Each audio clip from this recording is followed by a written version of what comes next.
about how meditation has helped me with difficult situations in my own life, shall we say.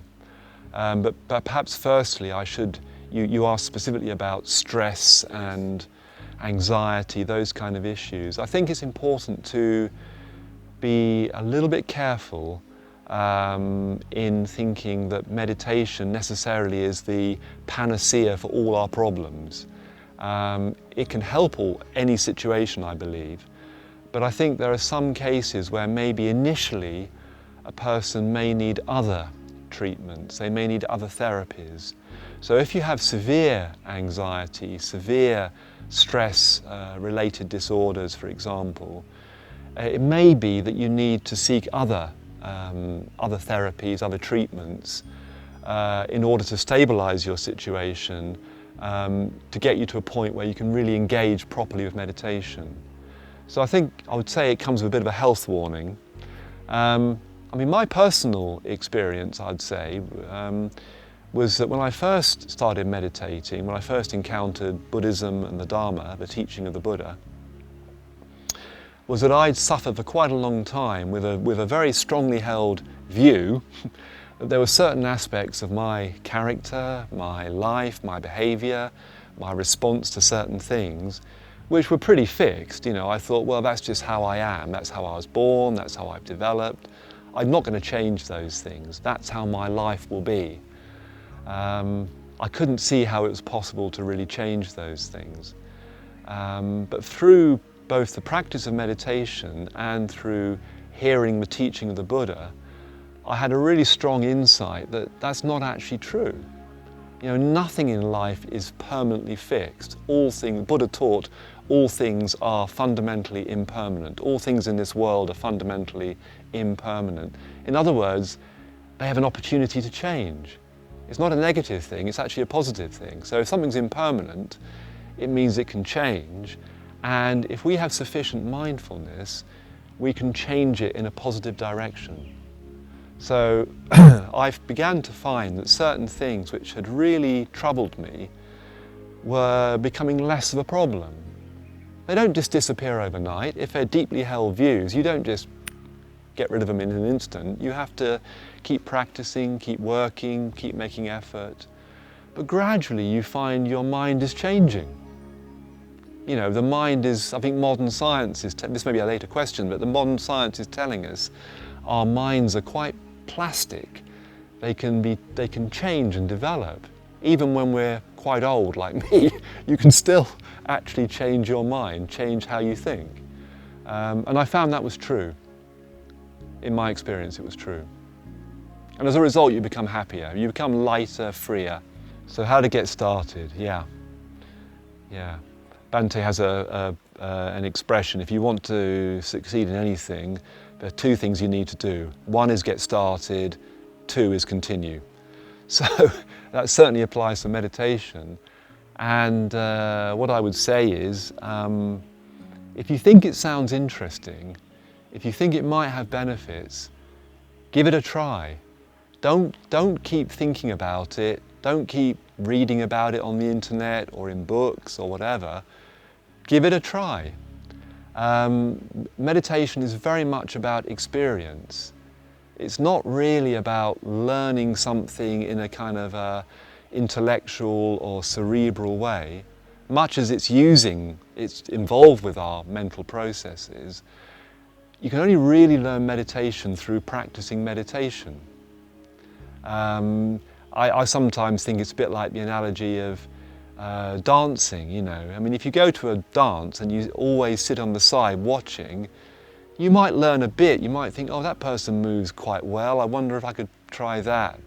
But until you actually get up and start doing it, you never really know. You never really know how your body might respond, how you'll dance. Because we all dance slightly differently, and we all meditate slightly differently, because we're all different beings. And so physical benefits, yeah, I think so. I think I could say yes, because maybe not directly, but as a result of, in the sense that, I mean, when we practice mindfulness, whether it's through meditation or just everyday mindfulness, which are very closely connected, of course, they support each other, we become more self-aware. We actually observe how we're thinking, how our mind's working, how we respond to certain things, and how we behave. And we might begin to observe that in certain situations we don't necessarily do things which are physically beneficial. For instance, we might become more aware of how we eat, what our diet is, what kind of foods we're attracted towards. Maybe we might even notice that we like sweet, sugary things too much, and we eat too many of those, so maybe we have a weight problem. We might, just through mindfulness, we might become more aware of that, and we might see how that works. We might find that we do that when we're feeling a bit bored, or a bit restless, or a bit unhappy. We kind of want a compensation, so we find something, we go and eat a chocolate, a biscuit, whatever it might be. And too many of those affect our health. We may realise that rather than do exercise, we watch TV. And we might think, is that really going to benefit my long-term health? Probably not very much. Whereas if I go running or jogging or even walking, that will help my physical health. And I might even enjoy it more than watching the TV, who knows? I certainly prefer those activities on the whole. I mean, I like watching the odd film, the odd TV program. There's nothing wrong with that. But we need to be aware of what we're doing and the motivations and the effects of what we do. That's real mindfulness. What's unique about mindful meditation? Well, as I said in answer to an earlier question, in a way, I think mindful meditation, all meditation, is mindful by definition, in a sense. But to specifically answer your question, I mean, broadly speaking, in the meditation, the Buddhist meditation tradition, there are two sort of groups of meditation practices. There are what we call samatha meditation, which is mindfulness meditation predominantly, and there's vipassana meditation, which is more insight meditation.